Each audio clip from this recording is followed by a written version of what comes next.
حضرت ابراہیم کے گھر میں دو خواتین ہیں، ایک آپ کی بیوی ہیں، ایک حضرت ہاجرہ ہے، اولاد کوئی نہیں، بڑا میوہ ہے میٹھا، گھر وہی آباد ہوتا ہے جس میں بچے روتے ہیں، گھر ہوتا ہی وہ ہے جس میں بچوں کی چنچناہٹ ہوتی ہے، بھن بناہٹ ہوتی ہے۔ حضرت ابراہیم نے ایک بچہ روتے ہوئے دیکھا تو آنکھوں میں آنسو آئے، کہنے لگے ربی ہب لی من الصالحین، یا اللہ مجھے بھی نیک اولاد عطا کر دے۔ حضرت سارہ نے سن لیا، کہنے لگی ابراہیم شاید میرے بطن سے تو آپ کو نصیب نہیں، ہاجرہ سے نکاح کر لو۔ جناب ہاجرہ سے نکاح ہوا۔ اللہ تو بڑا بے نیاز ہے، رب کریم نے حضرت اسماعیل جیسا خوبصورت بیٹا عطا فرمایا۔ بیٹا کالا سیاہ ہو تو سینے کی ٹھنڈک ہوتا ہے، پر یہ تو وہ بیٹا ہے جس کی پیشانی میں نور محمدی چمکتا ہے صلی اللہ علیہ وسلم۔ حضرت سیدنا اسماعیل علیہ اتنے خوبصورت، اب جس بیوی کے ہاں بیٹا تھا بیٹھنا اٹھنا بھی زیادہ اس کے پاس، آنا جانا بھی اس کے پاس، توجہ ادھر ہو گئی۔ جناب سارہ رشک کرنے لگی، ایک دن کہنے لگی اسے چھوڑا جنگل میں، وادی غیر ذی زرع مکے کے پاس۔ بھائی ایک بیٹا عالم دین بنا لو، کہنے لگا روٹی کہاں سے کھائے گا؟ تیرے 5 بیٹے ہیں، کو حافظ قرآن بنا، کہتے روٹی کہاں سے کھائے گا؟ وہ بچہ بھی کہتا ہے میں کہاں سے کھاؤں گا؟ حضرت ابراہیم علیہ السلام تو چند مہینے کا بچہ چھوڑ آئے، تو کہاں سے روٹی کھائی حضرت اسماعیل نے؟ کہاں سے کھائی ان کی اماں نے روٹی؟ بھوکے مر جاتے ہیں یہ سارے۔ میں بڑی ذمہ داری سے کہا کرتا ہوں کہ جتنی خوبصورت روٹی اللہ کریم دین کے خادموں کو عطا کرتا ہے شاید کسی اور کے نصیب ہوتی ہو، لیکن ہم لوگ توجہ ہی نہیں کر رہے، ہمارا ذوق ہی نہیں بن رہا، ہم یہ محنت ہی نہیں کر رہے کہ قوم کو مستند علماء کی ضرورت ہے، علاقوں کے علاقے خالی ہیں، ادھر ہمارا مزاج ہی نہیں بن رہا، توجہ ہی نہیں دین کی خاطر۔ اور پھر چلے بچے تو بعد کی بات ہے نا، جو ابھی خود جوان ہے وہ بھی تو یہ دعا، ایک صاحب مجھے کہنے لگے میں دعا مانگ رہا ہوں اللہ مجھے بیٹا دے تو میں اسے دین پہ لگاؤں گا، تو میں نے کہا آپ بھی بوڑھے نہیں ہوئے، آپ خود ہی لگ جائیں، بیٹا تو ابھی آئے گا تو لگے گا نا، تو آپ تو اس وقت ہے تو آپ تو پہلے لگے نا صاحب، 2 گھنٹے تو نکال کے آئے، دین سیکھنے کو کافی ہے۔ آپ اتنی لمبی سوچ رہے ہیں کہ بچہ آئے گا تو بڑا ہوگا تو وہ جائے گا تو دیکھی جائے گی، ابھی تو آپ ہیں تو آپ تو آؤ۔ حضرت ابراہیم نے بچہ وہاں چھوڑا۔ یہاں سے جو عمرہ کرنے لوگ جاتے ہیں نا، جو حج کرنے جاتے ہیں، ان کو پتا ہے کہ وہاں دنیا کی ہر نعمت ملتی ہے، پھر بھی ڈبل ٹرپل پیسے لوگ جیبوں میں ڈال کے جاتے ہیں۔ حضرت ابراہیم جب وہاں لے کے گئے تو کوئی انسان نہیں تھا، پانی کا قطرہ نہیں تھا، 2 کلو کھجوریں، ایک مشکیزہ، بیوی کو تھمایا۔ ہمارے گھر میں ہزاروں چیزیں پڑی ہیں، لیکن وہ جو توکل ہے نا وہ ختم ہو گیا ہے۔ اللہ دے گا، حلال حلال پہ قناعت کرے، جائز جائز پہ بھروسہ کرے، رب کریم عطا کرنے والا ہے، وہ مزاج ختم ہو گیا۔ حضرت سیدنا ابراہیم علیہ السلام 2 کلو کھجوریں، ایک مشکیزہ پانی کا دے کر کے، اور وہاں بٹھایا آپ نے اپنے بچے کو اور اپنی زوجہ جناب ہاجرہ کو، اور بٹھا کر کے یہ واپس پلٹنے لگے تو حضرت ہاجرہ سلام اللہ علیہ نے آواز دی، کہا ابراہیم کس کے سہارے پہ چھوڑ کے جا رہے ہیں؟ جہاں آب زمزم کا کنواں ہے نا، جو لوگ گئے ہیں جنہوں نے صفا مروہ کی صحیح کی ہے، صفا مروہ سے باہر نکلے نا، سرکار کی ولادت کا مقام ہے، اس جگہ پہ آب زمزم کا کنواں تھا، وہاں حضرت سیدنا ہاجرہ کو بٹھایا، کوئی چیز نہیں، کوئی درخت نہیں، کوئی کھیت نہیں، کوئی پانی نہیں، کوئی کنواں نہیں، وہاں بٹھایا، اور بٹھا کر کے نکلنے لگے تو جناب ہاجرہ فرمانے لگی ابراہیم کس کے سہارے پہ چھوڑ کے جا رہے ہو؟ کہنے لگے اللہ کے سہارے پہ۔ تو پاک باز بی بی نے ایک لفظ پوچھا، کہا ابراہیم یہ میرے رب کا حکم ہے، یہ میرے، بس جن کا عقیدہ توحید مضبوط ہو ان کے لیے ایک جملہ کافی ہوتا ہے، یہ میرے اللہ کا حکم ہے۔ تو جناب ابراہیم علیہ السلام فرمانے لگے ہاجرہ ہاں رب کا حکم ہے۔ جب یہ لفظ کہے تو چاہیے تھا نا حضرت ابراہیم تسلی دیتے، تو بی بی صاحبہ تسلی دینے لگی، عرض کرنے لگی ابراہیم اگر اللہ کا حکم ہے تو پھر آپ ہماری فکر نہ کرنا، اگر یہ رب کا حکم ہے تو پھر ہماری فکر نہ کرنا، جس رب نے ہمیں یہاں تک پہنچایا ہے وہ ہمیں کبھی بھی ضائع نہیں فرمائے گا، پھر فکر نہ کرنا۔ حضرت ابراہیم آ گئے، بات آپ نے سنی ہوئی ہے، اشارہ کرنا مقصود ہے۔ 13 سال میں چلے مان بھی لیا جائے بعض روایات کی روشنی میں کہ آتے جاتے بھی رہے، لیکن مکمل دیکھ بھال اپنے بچے کی پرورش میں پورا حضرت ابراہیم علیہ السلام کا کردار، سارا کردار ماں کا تھا۔ میں جب خواتین کے بارے میں کوئی بات کرتا ہوں تو میں آپ کو اکثر کہتا ہوں کہ یہ صرف بیوی کے لیے حکم نہیں ہوتا، یہ ٹریننگ بیٹی کو دینی ہے اور بہن کو دینی ہے، یہ تربیت کریں اپنے گھر میں۔ میں تجربے کی روشنی میں یہ بات عرض کیا کرتا ہوں کہ بھائی بچے باپ کے فرما بردار اس وقت ہوتے ہیں جب اماں انہیں باپ کا فرما بردار کرتی ہے، اور بچے باپ کے نافرمان بھی تب ہوتے ہیں جب اماں انہیں باپ کا۔ میں نے اپنے کانوں سے سنا ایک دفعہ ایک بچہ اپنے باپ سے کہہ رہا ہے آپ نے تو ساری زندگی باہر گزار دی، پیسے کمانا کون سا مشکل کام ہے، دکھ سکھ تو سارے اماں نے برداشت کیے، سکولوں میں وہ جاتی تھی، فلانا کام وہ کرتی تھی، فلانا کام۔ اب یہ سوچ اس کی ذاتی تو نہیں، یہ اس کو دی گئی ہے، اور اگر اس کو یہ سوچ دے دی جائے کہ اماں کہے کہ میں تو اپنوں میں رہی ساری زندگی، میں نے تو اپنوں میں وقت گزارا، اور تیرا باپ تو کئی دفعہ جنازے بھی نہیں پڑھ سکا، اس نے تو ماں باپ ایسے دفن کر دیے، وہ اگر یہ سوچ فراہم کرے تو پھر بچہ باپ کا فرما بردار ہوتا ہے۔ اور یہ والی روایتیں ہم بیوی کو سناتے ہیں، حالانکہ کس کو سنانی چاہیے؟ بولیے، بہن اور بیٹی کو۔ بہن اور بیٹی کو سنائیں یہ باتیں، ان کو سمجھائیں، تاکہ آگے جا کے وہ جو گھر ترتیب دیں وہ گھر بڑا عمدہ اور نکھرا ہوا ہو۔ حضرت سیدنا ابراہیم 13 سال کے بعد آئے، چونکہ گھر میں اللہ تبارک و تعالیٰ کی دوستی کا چرچا تھا، اللہ تبارک و تعالیٰ کی محبوبیت کا غلبہ تھا۔ 13 سال کے بعد فلما بالغ معہ سعیا، بیٹا جب اتنا بڑا ہوا کہ ساتھ چلنے لگا، تو حضرت ابراہیم نے اپنے بیٹے کو بلا کے کہا بیٹا مجھے خواب آئی ہے، میں تجھے ذبح کر رہا ہوں، تیری کیا رضا ہے؟ تو حضرت اسماعیل کہنے لگے یا ابت افعل ما تؤمر، ابا جی اللہ جیسے حکم دیتا ہے میرے ساتھ ویسے ہی کریں، جیسے اللہ حکم دیتا ہے ویسے ہی، بولیے، ویسے ہی کریں۔ حضرت حاجرہ کو کہا کہ ایک دوست نے دعوت کی ہے تو وہاں جا رہے ہیں، بی بی مطمئن ہے، تفصیلات کی ضرورت نہیں، ختم بات، اعتبار ہے، مطمئن ہو گئی۔ شیطان پیچھے سے آیا اماں کے پاس، ذرا تھوڑی دیر کے لیے تصور جمائیے، یہاں تو پڑوسن آ کے کوئی بات بتا دیتی ہے خاوند کے بارے میں تو کئی مہینے جھگڑا جاری رہتا ہے، پڑوسن محلے دار۔ شیطان نے آ کے بتایا لفظ کیا ہے؟ کہا حاجرہ تمہیں پتا ہے کہاں جا رہے ہیں؟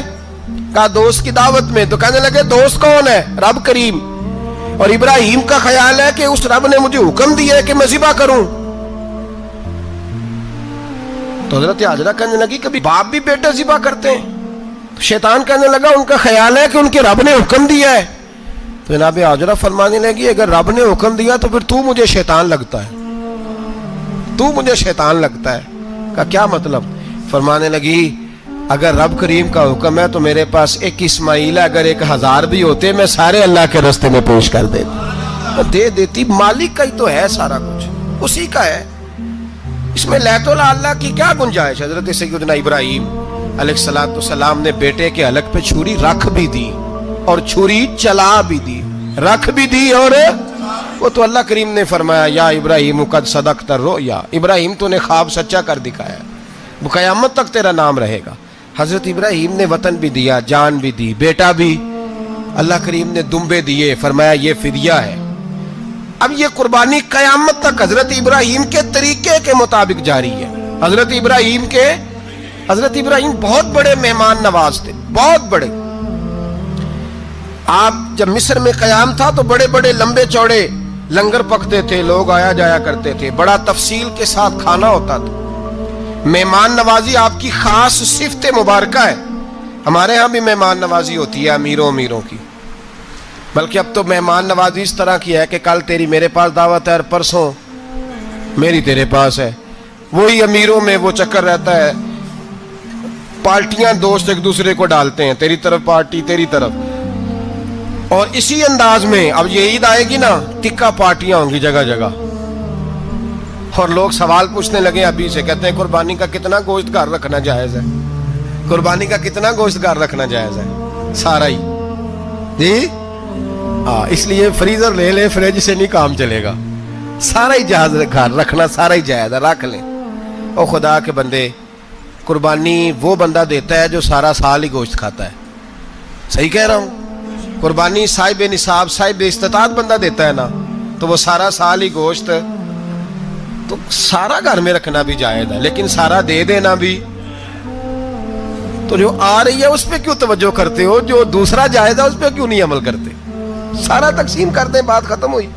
یقین کریں محرم میں جا کے دوست ٹیلی فون کر کے سوال پوچھتے ہیں، کہتے ہیں صاحب سنا ہے قربانی کا گوشت محرم میں کھانا جائز نہیں۔ میں کہ نہیں، ربیع الاول چ بھی جائز جے، رجب رمضان تک کھاؤ، کوئی بندہ نہیں منع کرتا، اس لیے کہ کسی کو دینا تو پسند ہی نہیں۔ یہاں پھر اس میں سے جو خاص خاص چیزیں ہیں وہ اپنی فریج میں، اور باقی جو ہے وہ دوسروں کے لیے۔ یہ کیا طریقہ ہے ہمارا؟ قربانی اسلام کا ایک خوبصورت ترین عمل ہے، یہ محبوب ترین عبادت ہے اللہ تعالیٰ کی۔ قربانی اپنی فضیلت کے لحاظ سے، عظمت کے لحاظ سے، اپنی بلندیوں کے لحاظ سے دین میں بڑا مقام رکھتی ہے، لیکن ہر چیز کا رنگ روپ بدل دیا جاتا ہے نا، چونکہ قربانی چلی آ رہی تھی حضرت ابراہیم خلیل اللہ علیہ السلام سے، تو اہل عرب جو تھے مشرکین مکہ قربانی کا تعارف وہ بھی رکھتے تھے، پر وہ قربانی کی حقیقت کو، قربانی کی حکمت کو، قربانی کے حسن کو، قربانی سے پھوٹنے والی روشنی کو سمجھنے سے ناآشنا تھے۔ وہ کیا کرتے تھے کہ جب وہ کوئی قربانی کا جانور ذبح کرتے تو اس کا جو خون ہوتا وہ بیت اللہ شریف کی دیواروں کے ساتھ مل دیتے۔ قربانی کے جانور کا جو گوشت ہوتا وہ لا کے بتوں کے سامنے رکھتے کہ یہ خون کعبے کی دیوار سے خون ملنے سے اور بتوں کے آگے گوشت رکھنے سے شاید ہماری قبولیت ہو جائے گی، ہم نے جانور ذبح کیا ہے۔ کمال ہے میرے رب کریم کی کتاب کا انداز بھی۔ قرآن مجید مختصر الفاظ کے اندر، مختصر جملوں کے اندر، اجمال کے اندر اتنی بڑی تفصیل بیان کر دیتا ہے کہ انسان کے ذہن کے، دل کے، دماغ کے دریچے کھل جاتے ہیں۔ اللہ کھانے پینے سے پاک ہے، بے نیاز ہے مالک۔ رب کریم نے فرمایا لَن يَنَالَ اللَّهَ لُحُومُهَا، فرمایا ہرگز نہیں پہنچتا اللہ کی بارگاہ میں تمہارا گوشت، وَلَا دِمَاؤُهَا، اور نہ ان کے خون، نہ اس جانور کا گوشت اللہ کی بارگاہ میں پہنچتا ہے، نہ خون پہنچتا ہے، تو مالک پہنچتا کیا ہے؟ وَلَٰكِن يَنَالُهُ التَّقْوَىٰ مِنْكُمْ، بلکہ رب کی بارگاہ میں تو تمہارے دلوں کا تقویٰ پہنچتا ہے۔ تمہارے دل میں کیا ہے، تم اپنے رب کی رضا کتنی چاہتے ہو، یہ بات جاتی ہے۔ گوشت اور خون تو یہاں رہ گیا، فرمایا نہ اللہ کی بارگاہ میں خون پہنچ رہا ہے جانور کا، نہ گوشت پہنچ رہا ہے، دل کا تقویٰ پہنچ رہا ہے۔ معنی کیا ہے کہ جانور خریدتے وقت بھی اپنے دل سے پوچھ لینا تیرا دل کیا کہتا ہے، نیت کس سے جانور تو لے رہا ہے، تیرا ارادہ کیا ہے، اور جب تو ذبح کرے تو بھی اپنے دل پہ توجہ رکھ، تیرے دل میں اس کے لیے کیا ہے، تیرے دل کے اندر تقویٰ کتنا ہے، اللہ کی رضا حاصل کرنے کا جذبہ کتنا ہے۔ اور جب تو اس کا گوشت بانٹے تو پھر بھی تیری نظر آنے والے بندے پر نہیں ہونی چاہیے، جس گھر میں گوشت جا رہا ہے اس گھر پر تیری نظر نہیں ہونی چاہیے، بلکہ تیری نظر تو رب کی رضا پہ رہنی چاہیے۔ اللہ کی بارگاہ میں جو چیز جائے گی وہ دل کا تقویٰ جائے گا، اپنے دل پر محنت کی جائے، دل کی خواہشات، دل کی نیتوں کو، ارادوں کو صحیح کیا جائے۔ ایک آیت نے سارا فلسفہ بیان کر دیا کہ نہ وہاں خون جاتا ہے نہ گوشت جاتا ہے، وہاں تو تمہارے دل کا تقویٰ جاتا ہے، تو جس چیز نے وہاں جانا ہے اس پر زیادہ توجہ ہونی چاہیے تھی، اس کا زیادہ خیال ہونا چاہیے تھا۔ یہ فلسفہ ہے قربانی کا کہ آپ کی نیت کیا ہے، کسی کام کے لیے آپ کا ارادہ کیا ہے۔ ہمارے ہاں قربانی کے ساتھ جس طرح جانور منسلک ہے نا، کہ قربانی میں جانور ہونا بڑا ضروری ہے اور قربانی کے لیے پیسے ہونا بڑا ضروری ہے، اسی طرح قربانی کے اس سارے سیزن کے اندر کسائی کا بھی بڑا رول ہے، اس کا بھی ایک بڑا کردار ہے، وہ بھی بڑی اہمیت کی حامل پرسنالٹی ہے ان دنوں میں، اور پہلے سے بڑے سارے معاملات ہیں، اور اس دن کسائیوں کے جو معاملات ہیں ان کی جو بھاگ دوڑ ہے وہ بھی ایک پوری داستان ہے، چونکہ بہت ساری جگہوں پہ انہوں نے جانا ہوتا ہے، اور جہاں وہ بیٹھے ہوتے ہیں ان کو بھی کافی جلدی ہوتی ہے کہ جلدی سے جانور ذبح ہو جائے، جلدی سے گوشت بن جائے، اور جس جگہ انہوں نے بعد میں جانا ہوتا ہے ان کے بھی 15 فون آ چکے ہوتے ہیں۔ تو وہ جو خاص اسلام حکم دیتا ہے اس موقع پر، اور نبی پاک علیہ الصلوۃ والسلام کی جو خاص نصیحتیں ہیں اور حضور نے جو خاص احتیاطیں بتائی ہیں وہ احتیاطیں پوری نہیں ہوتی. دیکھیں آپ اس فلسفے کو سمجھیں کہ قربانی کی تعریف یہ ہے کہ مخصوص جانور مخصوص وقت میں اللہ کی رضا کے لیے ذبح کرنا ہے, اللہ کی رضا کے لیے. اب یہ نہیں ہے کہ آپ نے فٹافٹ آؤ دیکھا نہ تاؤ دیکھا, جس طرح کی چھری آپ کو مل گئی جس طرح ہو سکا بس اس کو مار دینا ہے. اسے ذبح کرنا ہے اور اچھے طریقے سے کرنا ہے. یہ حدیث آپ کو سیاستہ میں ملے گی, مسلم شریف میں ملے گی, ابو داؤد شریف میں ملے گی. حضرت شداد بن اوس رضی اللہ تعالیٰ عنہ حدیث کے راوی ہیں.